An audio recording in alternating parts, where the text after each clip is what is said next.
नमस्कार मंडळी. साबुदाणा पापडच असा पापड आहे जो करणाऱ्याला सुद्धा आवडतो आणि खाणाऱ्याला सुद्धा. तर असा हा तोंडात जातात विरघळेल असा हा पापड खुसखुशीत आणि कुरकुरीत मस्त झालेला आहे. तर या पापडाला फक्त दोनच गोष्टी सांभाळाव्या लागतात, त्या म्हणजे मीठ आणि पाणी.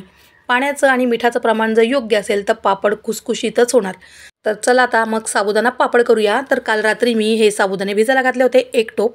सकाळी मी ते 5 पटीने पाणी टाकलेलं आहे. मग त्याच्यामध्ये चिली फ्लेक्स, जिरे, कोथिंबीर आणि तीळ हे सगळं टाकलेलं आहे. बटाटेसुद्धा टाकलेले आहेत या आणि कोथिंबीर तर आवर्जून टाकलेली आहे.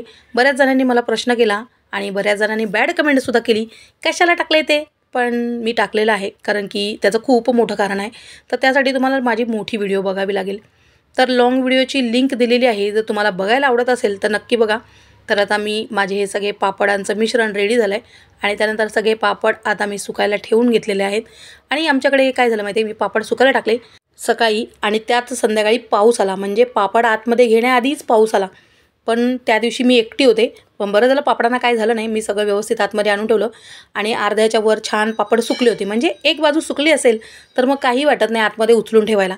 आणि हे पापड असे पण उन्हाच्या दिवसांमध्ये माणसंसुद्धा सुकून जातात, तर पापडांचं काय.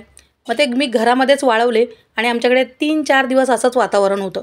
मग त्याच्यामुळे व्हिडिओ यायला जरा वेळ झाली आणि आता खूप छान पापड सुकलेले आहेत आणि बघा किती छान झालेत.